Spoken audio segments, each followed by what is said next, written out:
ver.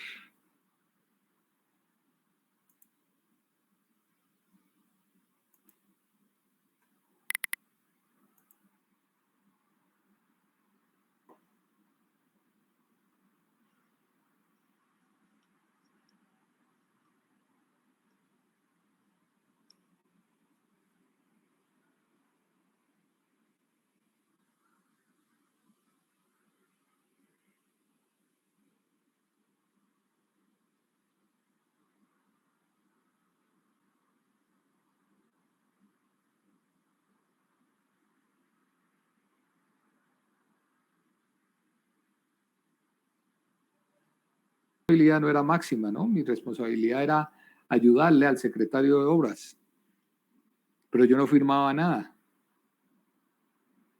Pero después de que me gradué pasé a ser ingeniero secretario de obras de un municipio del Cauca, después pasé a ser jefe de planeación de otro municipio del Cauca, fueron como mis primeros pasitos en la ingeniería y todo tenía que ver con la parte estatal, de lo cual yo tenía muy poquitos conocimientos y me tocó aprender en el camino, ¿sí?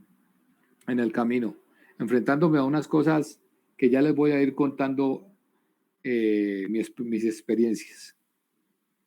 Ustedes, a lo mejor, a lo mejor, tal vez cuando terminen su carrera, que ya les falta muy poquito, de las primeras cosas que van a hacer, si son allegados al alcalde o algo así, de sus municipios, es tener un cargo público, ¿no? Cargo público, tal vez no como secretario de obra, pero como ingeniero interventor, si no como ingeniero de contratista de algún contrato pequeño, no sé, algún tipo de esas cosas. Entonces es importantísimo que ustedes sepan lo que vamos a ver aquí. Bien, ¿cómo vamos a manejar el curso? Bueno, en primer lugar, vamos a manejar los 3 parciales que los que han trabajado conmigo siempre lo hemos manejado, ¿cierto? Cada uno va a valer el 25% y ahí llegamos a un 75% de la nota final. Y vamos a manejar unos trabajos tal vez, no sé si quizzes, pero no lo descartemos, ¿cierto? Con un 25% y con eso completamos el 100% de la nota. ¿Qué les tengo que decir? No, pues vamos a tratar de manejar muchas diapositivas. Vamos a tratar de manejar diapositivas, así no sean propias mías, pero de otros autores, ¿cierto? Vamos a tratar de manejar diapositivas, pero sí les recomiendo que tengan un cuadernito como si estuvieran en clase presencial, ¿no? Para que vayan anotando lo que vamos diciendo aquí, lo que vamos hablando, lo que vamos conversando. Vamos a tratar de que esta clase que este curso, esta asignatura, sea de mucho aprendizaje a través de las experiencias, ¿no? De hablar, de comentarles casos, de preguntarles su opinión, sus conceptos. Y bueno, cuando sea corregir, corregirlos y cuando no, pues no. Así de sencillo. ¿Qué más les tengo que decir del curso? A ver. No, pues muchachos, ustedes ya son estudiantes, creo que como mínimo de octavo semestre, ¿sí? Ya tienen un ritmo de trabajo. Que estemos en la virtualidad no significa que no tengan que estudiar, ¿sí? De la misma forma como lo hacen. Y bueno, ustedes ya están a punto de salir y uno espera de ustedes muchas más cosas, ¿no? Muchas más cosas, tanto como personas como profesionales. Entonces, ya hay que meterla toda para salir de esto y que nos vaya muy bien a todos. Yo siempre aspiro a que todos pasen, ¿no? Pero lógicamente los que se quedan o los que pasan son ustedes, no yo. Son ustedes, no yo. Yo lo único que hago es calificarles lo que ustedes responden, ¿cierto? Y pues corregirlos, asesorarlos y enseñarles todo lo que se pueda en esta materia. ¿Qué más? Bueno, tenemos clase a las 2. A las 2 los martes. Y los jueves tenemos clase a las 7 de la mañana, ¿es? Sí. Exacto, los jueves tenemos clase a las 7 de la mañana. Muchachos, debido a la pandemia hay cosas que hay que hacer en las casas, sobre todo a mí, que vivo solo, ¿sí? Entonces, vamos a entrar a las 7:30 de la mañana. ¿Listo? Los jueves. Vamos a entrar a las 7:30 de la mañana, nos vamos a ver aquí en Gypsy y ahí hacemos clase.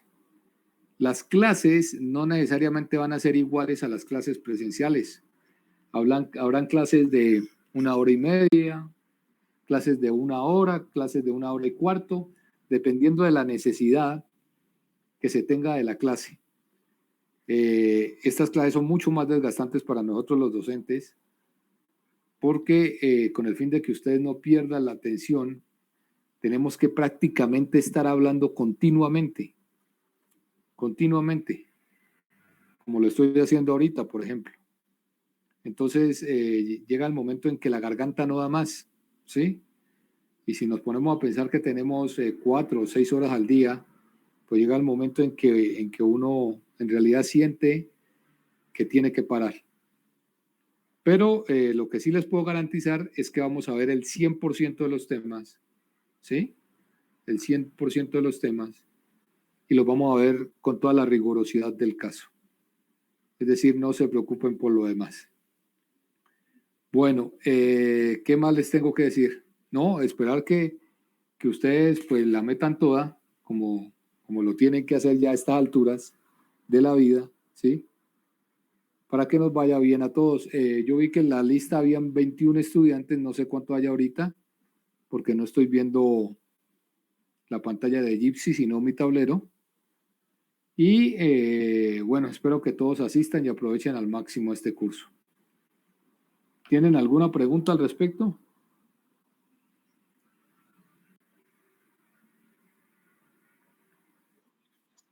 Hola, buenas tardes. Sí, dime.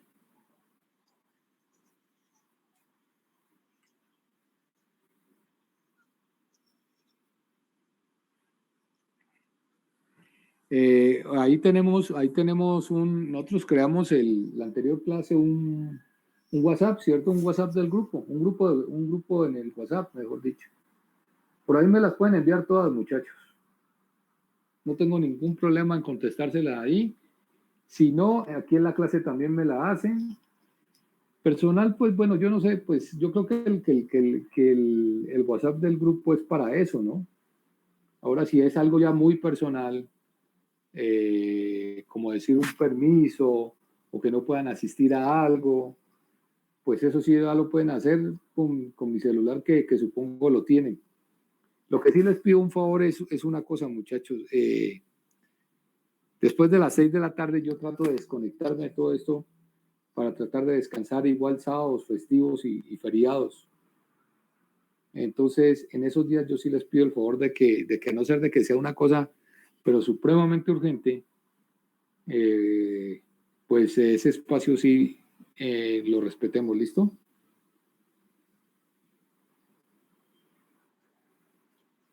Listo. ¿Qué otra duda tienen?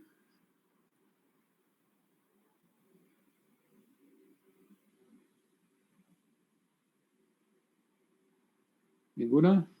En cuanto a la forma de evaluación, ingeniero. Bueno, esa es una muy buena pregunta, una muy buena pregunta. ¿Cómo vamos a evaluar? Esta materia nos da una facilidad de evaluar que no la tengo, por ejemplo, con investigación de operaciones o con ingeniería económica, porque son materias que tienen que uno ver el proceso del desarrollo del ejercicio. Esta materia no, esta materia la podemos desarrollar, la podemos evaluar y vamos a tratar de siempre evaluarla con, con respuesta múltiple, ¿cierto? Una pregunta y respuesta múltiple, ¿cierto? O si no, con falso y verdadero. Ese tipo de evaluaciones. ¿Qué lo podemos hacer a través del COES? En el COES se creó una página, ¿cierto? Del curso, donde les voy a montar todas las cosas adicionales que necesite que ustedes trabajen o consulten, o la información que yo necesite que ustedes estudien. Y yo les voy a decir, esto está en el COES, muchachos, ustedes simplemente buscan, se entran al COES y ahí encuentran las opciones. Pero la pregunta es muy buena. Yo pienso evaluar de la forma de falso y verdadero o respuesta múltiple a través de unas preguntas, digamos unas 10, 12 preguntas por evaluación. Y les daré el tiempo necesario y justo para que pues lo respondan. Para que lo respondan. Ese creo que va a ser el método que vamos a manejar acá. ¿Listo? ¿Alguna otra pregunta?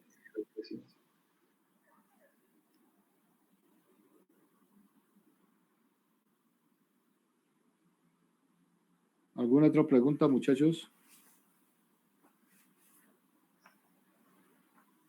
Bueno, entonces arranquemos con el curso. Vamos a borrar este tablero. Listo. Entonces, arranquemos.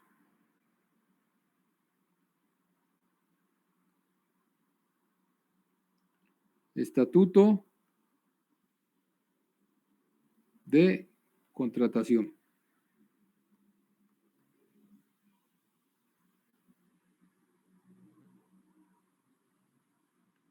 Estatuto de contratación. Eso es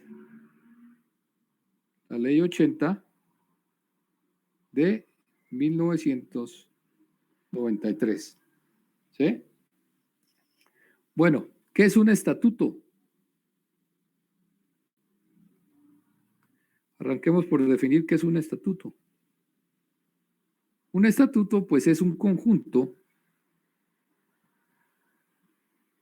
de normas constitucionales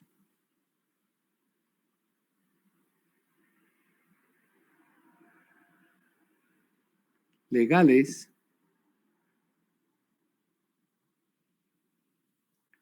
o de otro nivel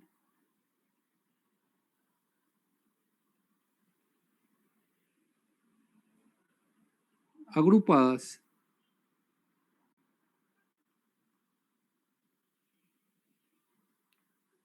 o dispersas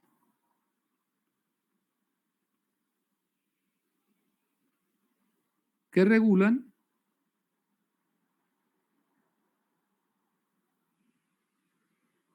una materia cualquiera.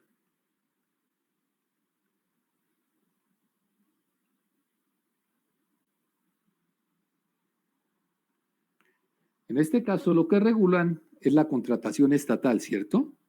La ley 80 lo que le dice a usted, sea que esté del lado de la entidad pública, ¿sí? O sea que esté del lado del contratista, cómo tiene que hacer las cosas. Cómo tiene que hacer las cosas para que las cosas sean legalmente hechas. La responsabilidad está en ambos sentidos, ¿no? Está en ambos sentidos. La responsabilidad es tanto de la persona que contrata como del contratista. En términos generales, muchachos, ¿qué es un contrato estatal? Un contrato estatal es una serie de responsabilidades, ¿cierto? De obligaciones que se generan entre dos partes. ¿Cuáles son las dos partes que adquieren obligaciones cuando firma uno un contrato estatal? El contratista, las de cumplir con su obra con calidad en el tiempo estipulado, bajo las condiciones que se le han puesto, ¿cierto? Y el contratante, que es la entidad estatal, también a cumplir con sus pagos, con su asesoría, con su gestión administrativa para que todo salga bien, Y entonces, cuando las obligaciones por parte del uno y por parte del otro se han acabado, el contrato se termina. Antes no. Antes no. El contrato se termina en ese momento, cuando las obligaciones de parte y parte se acabaron. Entonces, para poder mantener unas reglas de juego, se necesitan unas normas, ¿cierto? Y una serie de leyes que regulen este tipo de cosas. En este caso es la ley 80. Un contrato estatal es un contrato civil, en el fondo, con algunas modificaciones que impone la ley 80, pero es un contrato entre dos partes que se tiene que cumplir. En términos generales es eso. Entonces, digamos que el contrato estatal, ¿cierto? Tiene un contenido especial. El contrato estatal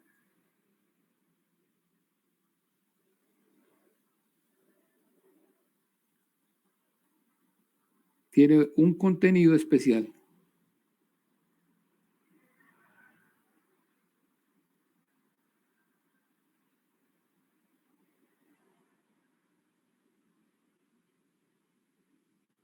Que se dedica o dirigido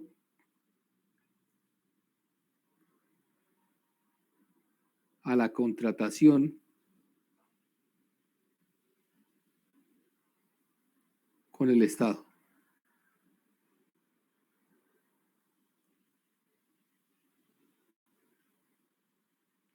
Para regular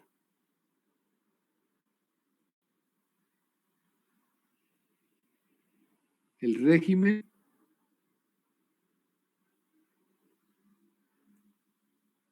de negociación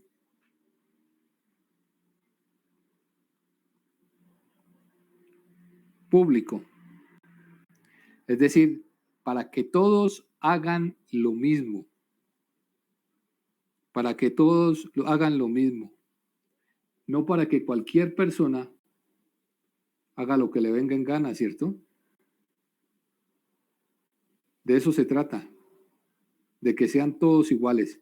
Entonces, si usted contrata en Yacuanquer o se va a contratar al último rincón de La Guajira, con un municipio de La Guajira, la regulación tiene que ser la misma. No tiene por qué haber cambios en las cosas esenciales del contrato, porque todo está regido, todo el territorio nacional está regido por la ley 80. Tan es así que el registro de proponentes, que ya lo va a ver más adelante, no sé si han oído hablar de eso, el registro de proponentes es lo que lo habilita a usted como ingeniero para participar en licitaciones públicas, ¿cierto? No siempre se necesita el registro de proponentes en la Cámara de Comercio, pero para contrataciones, para licitaciones sí es una obligación. Es una obligación. Ese registro de proponentes, ¿listo? Ese registro único de proponentes, así usted lo saque en Pasto, lo puede utilizar en Bogotá, en Barranquilla, en Medellín, en Popayán, donde usted vaya, le sirve. No tiene que sacar un registro único de proponente de la Cámara de Comercio de Pasto e ir a sacar otro de la Cámara de Comercio de Bogotá. No. Su registro aquí vale en todo el territorio nacional. ¿Sí? Porque la contratación pública es así. Aplica en todas partes bajo las mismas condiciones. Si va saliendo alguna pregunta, me la van haciendo, ¿no, muchachos? Hagan de cuenta que estamos en clase. Bueno, entonces, veamos las características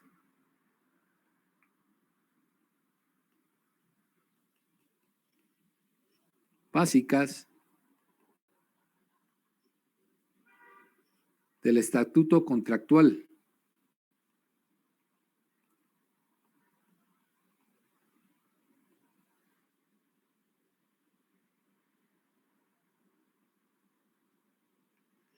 Características básicas del estatuto. Primero, es un estatuto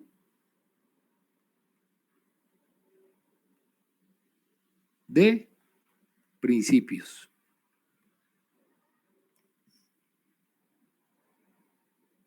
¿Cierto?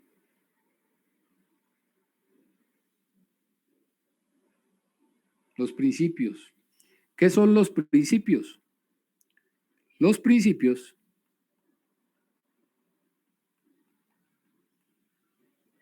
son reglas esenciales para la vida social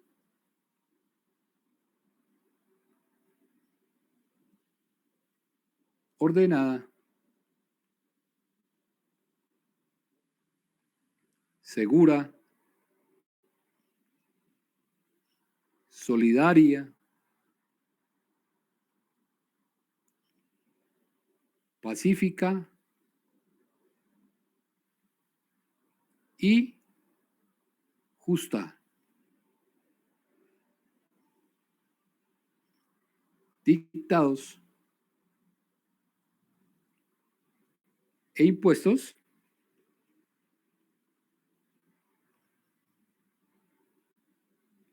por la realidad objetiva. Por la realidad objetiva. ¿Qué quiere decir eso? Que los principios se tienen que adecuar al estado, al momento en que se está viviendo las cosas, ¿no? Puede que algo que fuera un principio hace 50 años, ahorita no lo sea, ¿cierto? Porque las cosas cambian. Por eso habla de la realidad objetiva. Entonces, el estatuto se basa en principios para que las cosas funcionen bien, ¿cierto? Bien. Entonces, ¿qué se busca con los principios? Con los principios se busca garantizar la transparencia. La transparencia en los procesos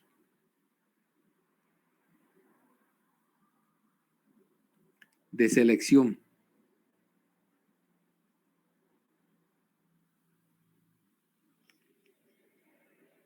¿Sí? En la contratación estatal. Eso es lo que buscan los principios. Bien. ¿Cuáles son los principios? Entonces hagamos aquí una figurita. Coloquémosla aquí. Principios de la contratación estatal. Encerremos esto. Entonces hay principio de planeación. ¿Sí? Tenemos el principio de transparencia.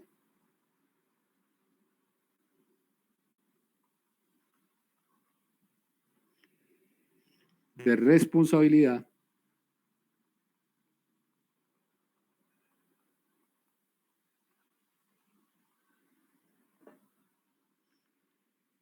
De economía.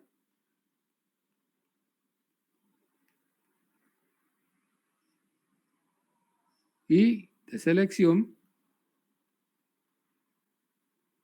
objetiva. De selección objetiva. Todos estos son los principios de la contratación estatal.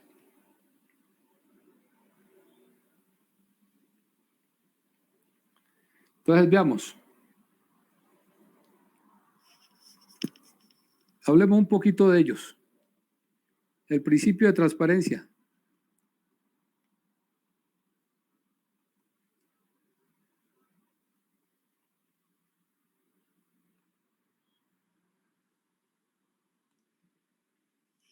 ¿Cierto? ¿Qué busca este principio? Garantizar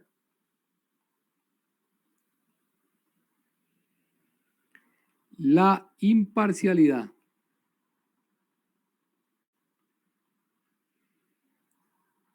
la igualdad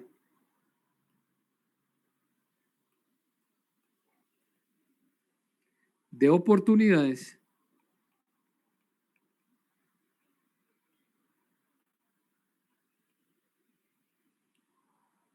en la elección, perdón, en la celebración de contratos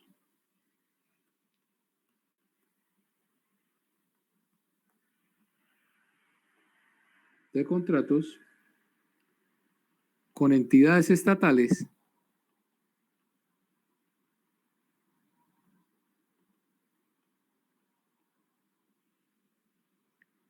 y la selección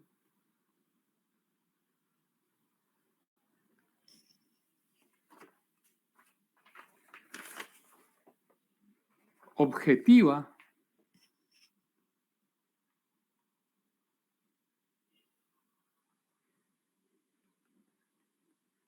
del contratista. Y la selección objetiva del contratista.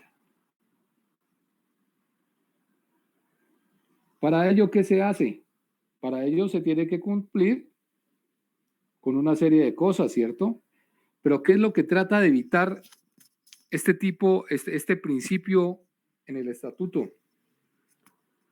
Que se tengan influencias para la contratación o que se hagan contratos tipo sastre. Yo no sé si ustedes han oído de los contratos tipo sastre. Se manejaban mucho, ¿cierto? O se manejan mucho.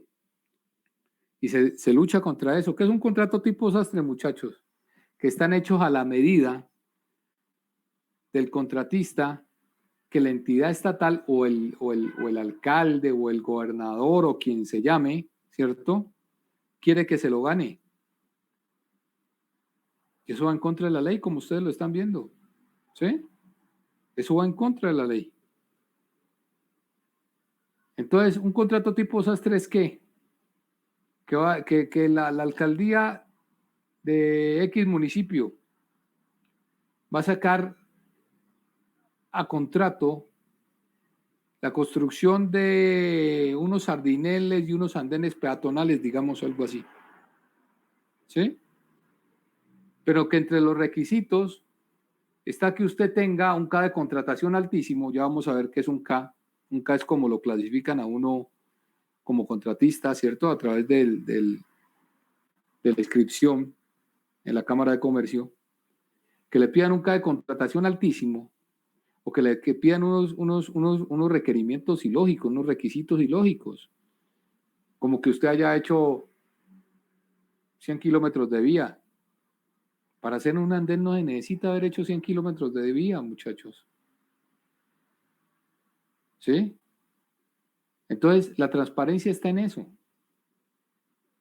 En que los requisitos sean los necesarios. Por eso dice, selección objetiva del contratista. Es decir, que el contratista simplemente pueda hacer el contrato. No necesita ser la empresa constructora más grande para hacer unos andenes, para hacer unos sardineles, para hacer unas vías pequeñas. No se necesita. Lógicamente, cuando ustedes recién egresen, ¿cierto? Pues hombre, no van a poder participar en obras muy grandes en la contratación estatal porque todavía les falta experiencia, ¿no?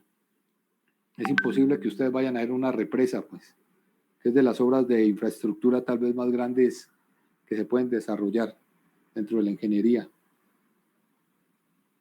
Pero sí tienen la capacidad para hacer unas obras de menor envergadura, sin ningún problema. Sin ningún problema. Entonces, lo que busca este principio es garantizar eso, ¿cierto? Entonces, este principio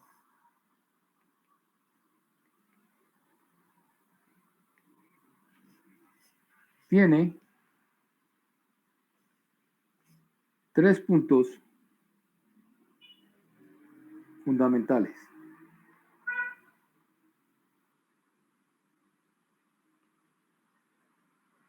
Este principio tiene 3 puntos fundamentales. Primero, en la selección del contratista.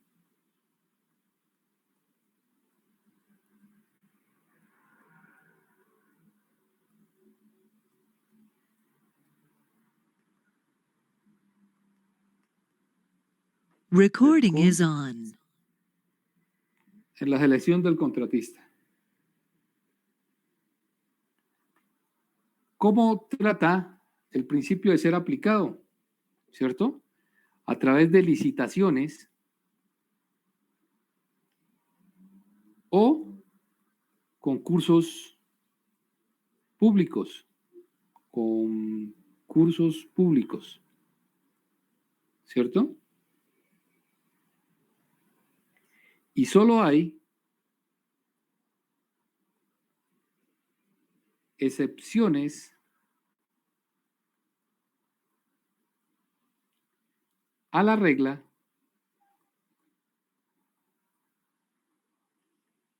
en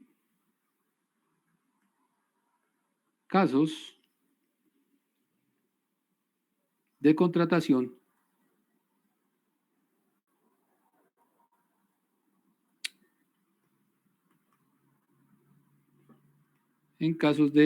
contratación directa. Es decir, lo lógico en la selección de un contratista en un contrato estatal es que se haga mediante licitación o concurso público. La licitación si estamos hablando de una obra civil, ¿sí? El concurso público si estamos hablando de una interventoría, ¿sí? O de una prestación de servicios de tipo académico, por ejemplo.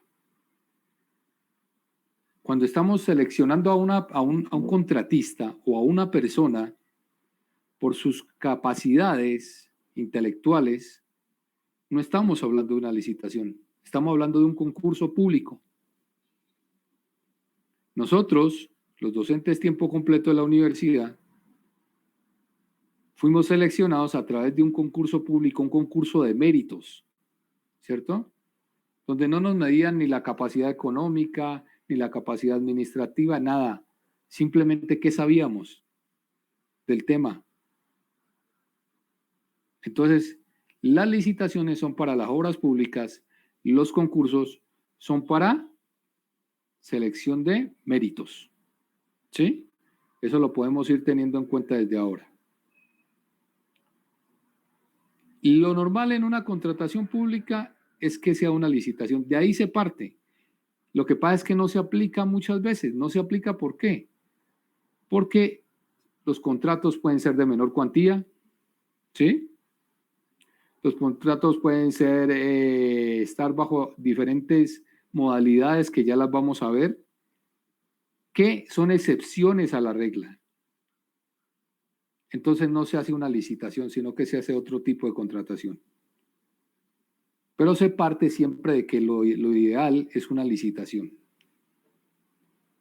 Ya poco a poco nos vamos a ir introduciendo en estos temas, muchachos. No se preocupen si ahorita tienen muchas dudas. A medida que vamos avanzando en el curso, nos vamos a ir metiendo, vamos a ver qué es una licitación, ¿cierto? Que es un contrato de menor cuantía, etcétera, etcétera, etcétera. Listo, sigamos. ¿Hasta ahora alguna pregunta ahí? Hola. ¿Me escuchan? Sí, profe, sí se le escucha. Ah, bueno, listo. Me tienen que responder porque no me asusto. Bueno, la segunda. ¿En qué, cuál es el otro aspecto? En la publicidad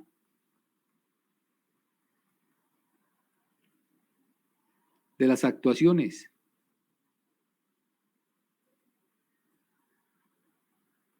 En la publicidad de las actuaciones, ¿cierto?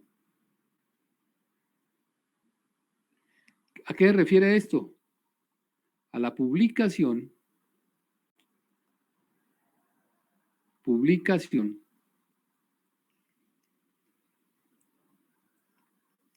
que se realiza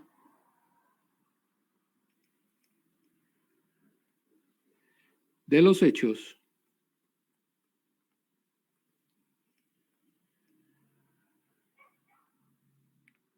que se llevan a cabo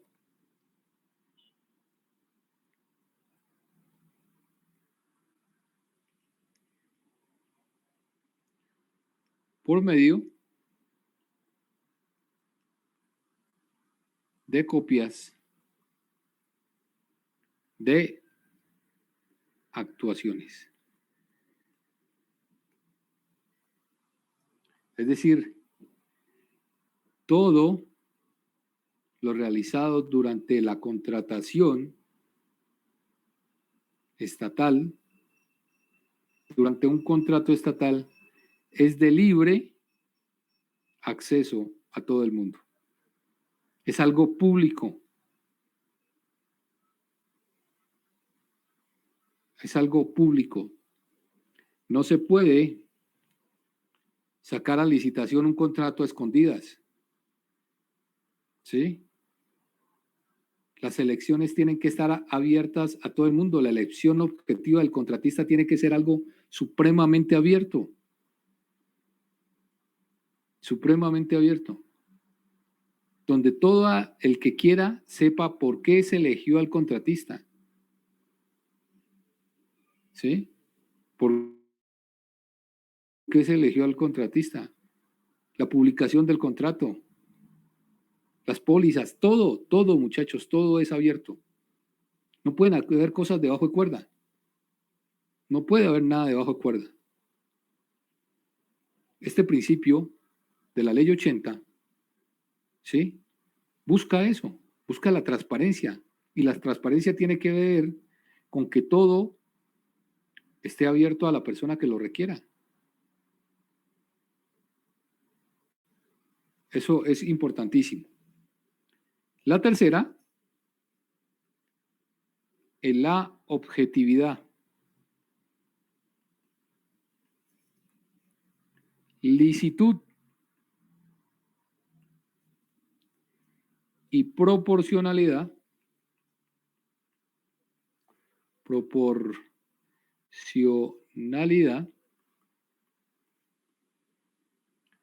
de los pliegos de condiciones.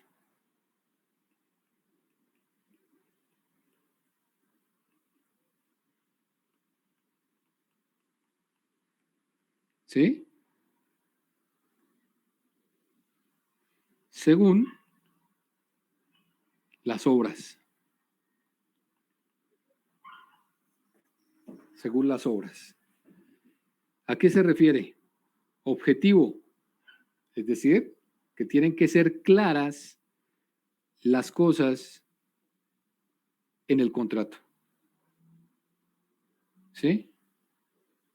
El objetivo de un contrato tiene que ser supremamente claro. Ténganlo en cuenta cuando ustedes estén al frente de una institución, al frente de una entidad pública, ¿sí? Más que como contratistas. En el contrato, cuando usted la firme como ingeniero, como secretario de obra o como representante, el secretario de obra cumple las funciones del representante del alcalde o del gobernador en los contratos estatales, ¿no? Lo puede firmar el alcalde o lo puede firmar el secretario de obra si está habilitado.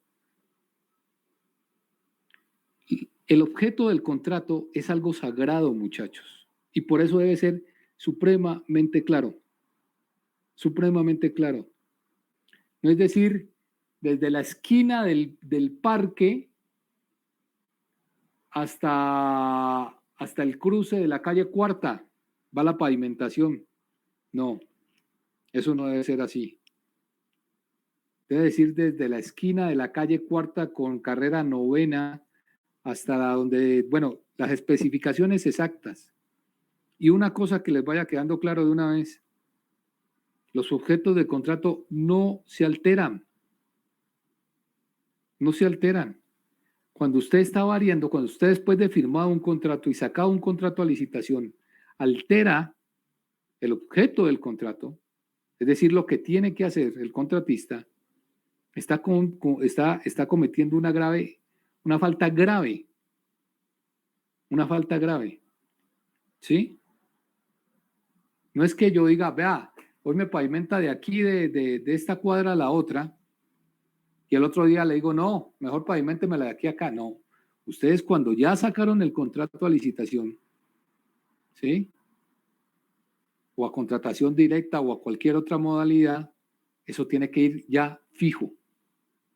Eso no se puede variar. Se meten en un problema jurídico grave que tiene que ver con la desviación de recursos.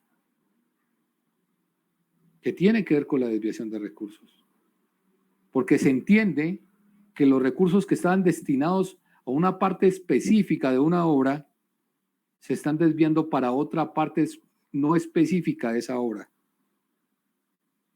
Y eso es grave, muchachos. Les puede traer graves problemas. Ya cuando estemos más adelante, se van a dar cuenta de los tipos de sanciones que hay para los ingenieros, ¿no? Hay sanciones penales, hay sanciones civiles, de mucho tipo. A usted, si usted comete un tipo de falta de este tipo, le pueden le pueden inhabilitar su tarjeta profesional por 1 año, por 5 años o de por vida, ¿no? Dependiendo de la gravedad del asunto, usted puede ser su ingeniero civil y no ejercer la profesión. Así de sencillo. Así de sencillo. Entonces hay que tener mucho cuidado con esto. ¿Sí? Y entre los consejos que les voy a ir dando de una vez, solo confíen en lo que ustedes vean y en lo que ustedes midan. Siempre. No se confíen en las demás personas. A ratos, las personas que no tienen ética, que no tienen valores, les importa un comino dañarle la carrera profesional a otro. Así de sencillo. Y yo conozco varios casos de compañeros, de amigos, ¿sí? Les voy a contar uno de ellos, porque de esto se trata el curso, no solo de tratar la ley, sino de mirar los casos que se han presentado. Yo tengo un amigo que él era secretario de obras de un municipio del Cauca. Y el contratista era un amigo de él. Entonces llegó la hora de acabar el contrato. Él fue donde esta persona y le dijo que él ya había terminado la obra. ¿Sí? Le dijo, sí, yo ya terminé, hagamos el contrato de liquidación de la obra, que no es lo mismo que el contrato de terminación de la obra. ¿Sí? La hicieron, le pagaron el monto que le ha adeudado el municipio.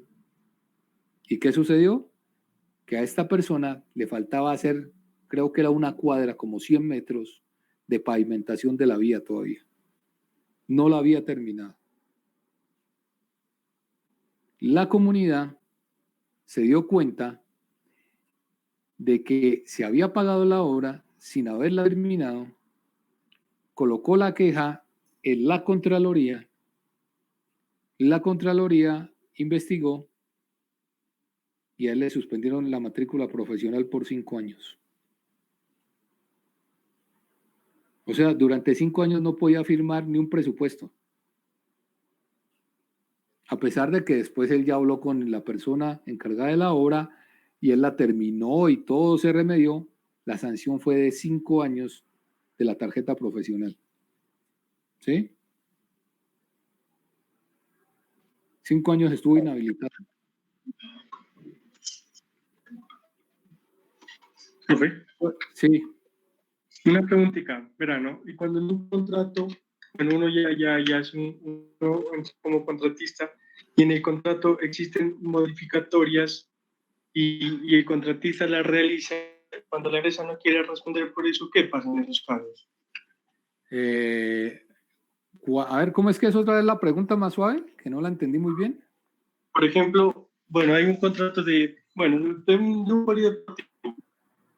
Uh-huh. Y la resistencia para comenzar la pavimentación de la placa no da la resistencia. Entonces, eso no está en el contrato estipulado.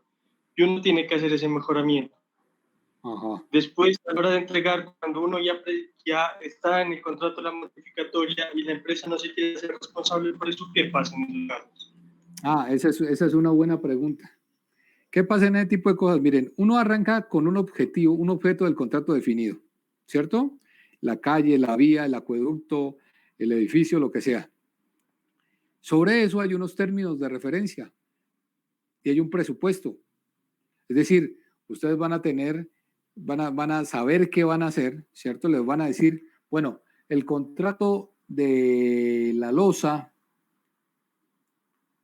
va a ser un contrato, va a ser hecho un concreto con una resistencia de 3.200 PSI o una F' de tanto, lo que ustedes quieran, ¿cierto? Si por alguna razón se llega a modificar esas especificaciones iniciales, ¿qué es lo que uno hace? Uno habla con la persona encargada de la entidad pública o de la empresa para que se varíe ese ítem. Ustedes al variar un ítem no están variando un objeto del contrato. De todas maneras, la losa se va a hacer, ¿cierto? Lo que está cambiando es un ítem. Los ítems sí van a cambiar, muchachos. Yo no estoy diciendo que no. El objeto del contrato es lo que no puede cambiar. La losa hay que hacerla o hacerla. Con un concreto 1, 2, 3, con un concreto 1, 2, 4, con un concreto especial, con lo que ustedes quieran. Que por razones que no se tuvieron en cuenta hay que cambiar el ítem, se puede cambiar. Que si genera mayores costos, hay que buscarlos de alguna forma. ¿Cómo cubrir esos costos? Una es que se puede, en algunos casos, hacer menor cantidad de obra en otro ítem para compensar los valores adicionales que puede generar el cambio en este ítem. Esa es una forma. La otra es que muchas veces todas las cantidades de obras no se hacen, entonces sobran algunos recursos que se pueden adicionar a otras cantidades de obra adicionales en otro ítem. ¿Sí? Esa es otra forma. Y una tercera es que se puede buscar hacer un contrato adicional de obra con la alcaldía o un otro sí. ¿Cuál es la diferencia entre un contrato adicional de obra y un otro sí? El contrato adicional de obra es sobre un ítem que ya estaba planeado dentro del presupuesto y dentro de la obra. ¿A qué me refiero? Íbamos a hacer 50 metros lineales de separadores. Sucede que no fueron 50 y no que fueron 100. Esos otros 50 que no estaban planeados se pueden trabajar como un contrato adicional de obra. Cuando estamos hablando de un otro sí, es porque vamos a hacer una obra, ¿cierto? Una parte de la obra que no estaba planeada inicialmente. Entonces ya no puede ser un adicional, sino que se llama un otro sí. ¿Sí? Todo esto, lógicamente, tiene que contar con el presupuesto de la alcaldía y con la aprobación de la entidad estatal. Uno de los peores errores que uno puede cometer, y que vayan aprendiendo esto de una vez, ¿cierto? Es autorizar la ejecución de una obra en una entidad estatal sin destino presupuestal. Es decir, usted antes de sacar a licitación algo tiene que tener la plata. Tiene que tener la plata. Por lo menos tenerla en papeles así no la tenga física. Es decir, que le van a llegar recursos de una cosa, que le van a llegar recursos de otra. ¿Sí? Por estampillas, por impuestos, por lo que sea. Es decir, tiene que tener una destinación presupuestal, se llama eso. Se los voy a escribir aquí. Profe. Espérame un segundito, antes de que me vaya la palabra. Destinación presupuestal. Es decir, que en algún ítem del presupuesto del municipio o de la alcaldía esté el rubro para hacer esa obra y no esté solo creado, es decir, que esté creado y que tenga presupuesto. Porque si usted saca a licitación o crea un otro sí o algo así para una obra sin tener plata, eso también es una falta grave, muchachos. Eso también es una falta grave. Ahora sí, dime, ¿qué me ibas a contar? Profe, por ejemplo, ¿no? Una obra de 3 kilómetros, ¿no? Una vía. Y se dan cuenta en el transcurso que hace falta unos muros de contención, ¿sí? Ajá. Entonces, pues un pedazo de presupuesto que deberían destinarlo a eso de muros de contención. Ellos pueden, o sea, podrían dejar de pavimentar al final unos 400 metros porque esa plata pues la destinan a muros de contención o Sí. necesariamente tienen que buscar recursos para terminar de pavimentar. Muy buena pregunta, excelente pregunta. Depende de la necesidad de los muros, ¿cierto? Si los muros son inevitables y los necesitamos hacer ya, se puede hacer menor cantidad de obra, ¿cierto? Y hacerla en muros. Eso se puede hacer. Aunque no es lo ideal, no es lo ideal, ¿cierto? Pero se puede hacer. Pero ese ya eso ya tiene que ser un imprevisto. Es decir, que tiene que ser algo que era imposible saberlo. No una mala planeación de la obra, sino un imprevisto, algo que no se tenía en cuenta. Que, por ejemplo, ¿qué pasó? Que ustedes empezaron a excavar y se creía que en todo a lo largo de la excavación había suelo firme. ¿Sí? Suelo firme. Y sucede que ustedes empezaron a excavar y había un tramo de la vía donde hicieron la excavación que el suelo no es firme, pero que eso no estaba en el estudio de suelos, que no se podía prever. ¿Sí? Eso es un imprevisto de obra. Entonces, ¿qué hay que hacer? Buscarle la comba al palo. Tal vez disminuir algunas cantidades de obra, ¿sí? Para hacer esos muros como tú dices. Eso está bien. Ahora, si fue por error suyo, ¿sí?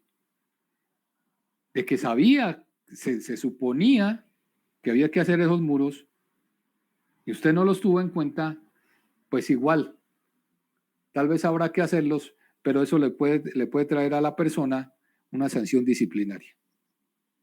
¿Sí? Una sanción disciplinaria, dependiendo de la gravedad de las cosas. Pero lo que tú dices se puede hacer. Uno puede disminuir cantidades de obra y invertirlas en otras cosas. Eso pasa mucho, muchachos.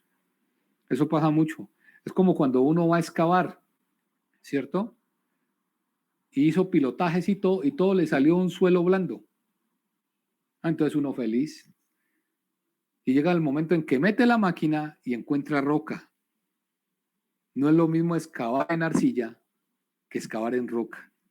¿Sí? Cambia completamente el panorama. Se necesita maquinaria, se necesita mayor mano de obra, se necesitan 50,000 cosas. Entonces, la obra tiene que continuar. Tenemos que ver de dónde conseguimos recursos para excavar en ese material. Sí, dime. Profe, disculpe. Ajá. Es que yo había escuchado que cuando realiza una obra, no sé, existe un concepto equivocado, que el contratista dice, eso sale del presupuesto de imprevistos. No sé, o sea... hasta cierto punto. Hasta cierto punto. O sea que cuando uno hace el contrato, Ajá. ¿hay un presupuesto para imprevistos? Claro, muchachos. ¿Ustedes ya vieron contratación de obras civiles con Armando o no? No, profe. Bueno, les voy a explicar y me voy a salir un poquito de la ley 80 y del tema que estamos manejando, pero es importante y ya que hicieron la pregunta, las vamos a explicar. Bueno, ¿cómo es un presupuesto de una obra civil? De una obra civil. Los presupuestos tienen 3 etapas. Lo primero que llaman los básicos, o que llamamos los ingenieros los básicos. ¿Cuáles son los básicos? Los materiales, ¿cierto? En su estado original. Arena, agua, ¿sí? El cemento, ¿sí? El ladrillo. Esos son los básicos, etcétera, etcétera, etcétera. Con los básicos, los ingenieros armamos los análisis unitarios, ¿cierto? Armamos los análisis unitarios. ¿Cuáles son los análisis unitarios? Entonces hacemos el análisis de cuánto nos vale un concreto 1, 2, 3. ¿Qué tiene un concreto 1, 2, 3? Así por encimita.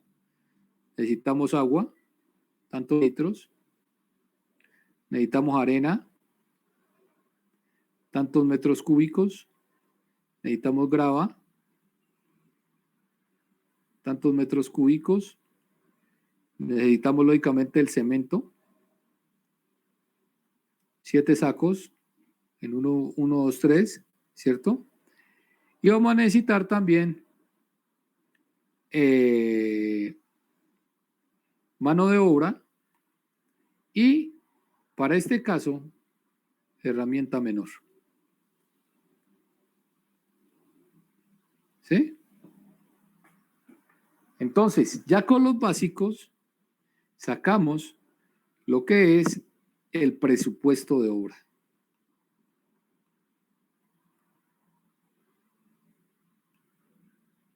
El presupuesto de obra. ¿El presupuesto de obra qué es? Entonces voy a necesitar, ¿cierto? Concretos de un tipo, 1, 2, 3. Voy a necesitar concretos de otro tipo, 1, 2. Voy a necesitar vigas de 30 por 40, ¿sí? Voy a necesitar columnas de 30 por 20, por decir algo, etcétera, etcétera, etcétera. Cada uno de los ítems que se van formando. Y lógicamente aquí está, entonces, el valor unitario, que lo hemos calculado con anterioridad. No, perdón, antes del valor unitario está, ¿cierto?, la unidad de medida, que por ejemplo en los concretos ya vemos que es metros cúbicos, ¿sí? En las vigas son los metros lineales, en las columnas son los metros lineales, y así sucesivamente, ¿cierto? Está la cantidad que vamos a hacer en obra, 40.5 cubos, 44.3 cubos, 80 de viga, 55.3, etcétera, etcétera. Está el valor unitario de cada metro lineal de esta cosa, en pesos en general, y está el valor total, ¿cierto? Que es la cantidad por los metros en pesos. ¿Hasta ahí vamos o no? Sí, señor. Ok. Sucede que al final, muchachos, al final de todo el presupuesto de obra, vamos a tener una cosa que llama costo directo, ¿cierto? Costo directo, que es lo que vale hacer la obra. ¿Sí? Costo directo es lo que vale hacer la obra. Y hay otro aspecto que llama el costo indirecto, que es lo que llamamos el AUI. ¿Qué es el AUI? El A es de administración, ¿cierto? Administración de la obra, dentro de los cuales tiene que estar ¿qué? Todo lo que usted gasta, pero que no es directo de la obra. ¿Usted en qué gasta? Usted va a gastar en pagarle a una secretaria, ¿sí? Para que le lleve la documentación. Va a pagarle a un conductor para que le transporte los materiales, ¿sí? El buggy, la mezcladora, etcétera. Lógicamente va a tener que pagar un vigilante en la obra, ¿sí? Y va a tener que pagar en general un personal que no tiene que ver con la obra directamente, sino con cosas de la administración. La utilidad, pues hombre, no hay que botarle mucha corriente, es lo que usted se piensa ganar de la obra, ¿sí? Y los imprevistos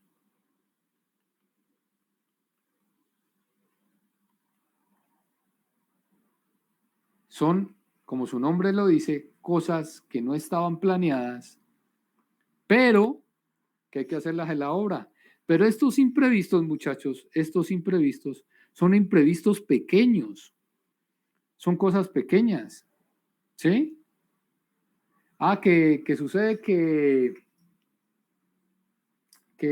no sirvió colocar una formaleta de estas dimensiones, sino un poquito más grande. Bueno, se puede calcular aquí dentro de los imprevistos. ¿Qué otra cosa? También aquí. Pero estamos hablando de cosas pequeñas de obra, ¿sí? Ya cuando hablamos de cosas de magnitud grandes, como lo que les acabo de poner, del ejemplo de la perforación, perdón, de la excavación, una cosa es excavar en arcilla y otra cosa es excavar en roca, eso ya no va aquí, porque no va a haber presupuesto destinado a imprevistos que cubra eso. Más o menos el AUI en una obra va entre el 15 y el 25% del costo directo. En algunos casos puede llegar hasta el 30% del costo directo, ¿cierto? O sea, del valor de la obra en sí. Pero si a usted le sale una cosa como lo que les estoy diciendo, pues hombre, no puede tomarlo como imprevisto, porque es una cosa de gran magnitud, que no estaba planeada y que nadie tuvo la culpa. Usted no tuvo la culpa porque el estudio de suelos no decía eso, ¿cierto? Y tampoco tuvo la culpa la alcaldía, porque la alcaldía tampoco la sabía. Entonces, para evitar este tipo de conflictos, ¿qué se maneja, muchachos? Se maneja una cosa que llama riesgos de la contratación, que ya lo vamos a ver más adelante. ¿Sí? ¿Qué riesgos hay en la contratación? Ahorita no le pongan mucho cuidado, que lo vamos a ver más adelante. Pueden haber riesgos financieros. ¿Como cuáles? Sucede que usted contrató que iba a comprar un equipo. Se me perdió. Venga para acá. Sucede que usted, cuando hizo el contrato, necesita implementar un equipo que va a traer de Estados Unidos. Y ese equipo le valía tantos dólares. Pero sucede que el dólar se disparó horriblemente. Se fue para arriba el dólar. Entonces, es un riesgo financiero que hay acá. ¿Sí? Existen riesgos económicos. ¿Sí? Que puede ser debido a las medidas del gobierno. Existen riesgos sociales. ¿Sí? Tomas guerrilleras, etcétera. Entonces, muchachos, antes de adjudicar un contrato, ¿qué es lo que hace la parte estatal y el contratista? Se sientan y analizan todos los riesgos que pueden haber en el contrato. Esto antes no se hacía, ahora se hace, ¿cierto? ¿Y qué se hace? Se llega a un acuerdo. ¿Quién asume los riesgos? ¿Quién asume los riesgos? Entonces, la alcaldía asume estos riesgos y el contratista asume estos riesgos. Y la persona que la asumió responde por ellos. ¿Sí? La parte que la asumió responde por ellos. Bajo unas reglas que se deben dictaminar durante la elaboración del contrato. Pero esos riesgos tienen que estar calculados. Entonces, hasta cierto punto, estos imprevistos de obra cubren imprevistos menores, muchachos, cositas pequeñas, por ejemplo, que, a ver, ¿qué les puedo decir? Pues, que se necesitó 1 metro más lineal de varilla en algunas partecitas de la obra. Listo, lo colocamos, eso no nos vamos a poner a pelear por eso, pues. ¿Sí? Que no eran 3 metros exactos, sino 3.1 metro. Listo, un imprevisto de obra, un poquito más de concreto. Cosas menores, cubre este AUI. Pero ya cuando estamos hablando de cosas grandes, tiene que salir de este análisis de riesgo y la parte que se comprometió a asumirlos, los asume. ¿Estamos o no?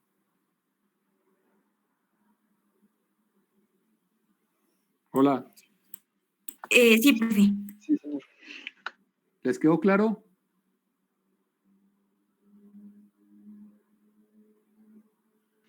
Sí, señor. Ok. Entonces, así se manejan las cosas, muchachos. Así se manejan. Este AUI, los imprevistos del AUI son imprevistos menores, cositas pequeñas, ¿cierto? Cositas pequeñas, porque que usted haya asumido imprevisto aquí no significa que le sale una cosa que no la tenía planeada nadie en la obra, que vale millones de pesos, porque los contratos de obras civiles son de millones de pesos, y que usted los tenga que asumir, pues. No, así no es. Así no es. Entonces, muy importante esta parte de aquí. Bueno, me desvió un poquito. Aquí vamos. Bueno, entonces dentro de los principios está la objetividad, que como les digo, el objeto del contrato es algo sagrado, que usted no lo puede variar. El contrato estatal, ya lo va a ver más adelante, solo necesita de una cosa en el contrato: la firma del representante de la entidad estatal y la firma del contratista. Firmaron los dos y se generaron todas las obligaciones del contrato. Todas. Un contrato estatal no necesita llevarlo a hacer autenticar. No. La firma del alcalde, la firma del gobernador, la firma del representante de la entidad estatal y la suya es suficiente para tener la legalidad del contrato. Entonces, antes de estampar esa firma, mire lo que va a firmar. Mire lo que va a firmar. Porque una vez firmada más reversa tiene un avión, pues. ¿Sí? más reversa tiene un avión. Entonces, mire lo que van a firmar. Ok, muchachos. Bueno, he botado mucha corriente hoy. Yo creo que seguimos en la otra clase y seguimos hablando de contratación. Seguimos hablando de contratación, de todo esto que es supremamente importante para ustedes como ingenieros civiles. ¿Listo? Hablamos en la otra clase, muchachos, el jueves a las 7:30, recuerden. ¿Estamos? Listo, profe, muchas gracias. Bueno, cuídense mucho. Muchas gracias. Bueno, Hasta luego, chao. profe. Chao, cuídense. Hasta luego. Chao.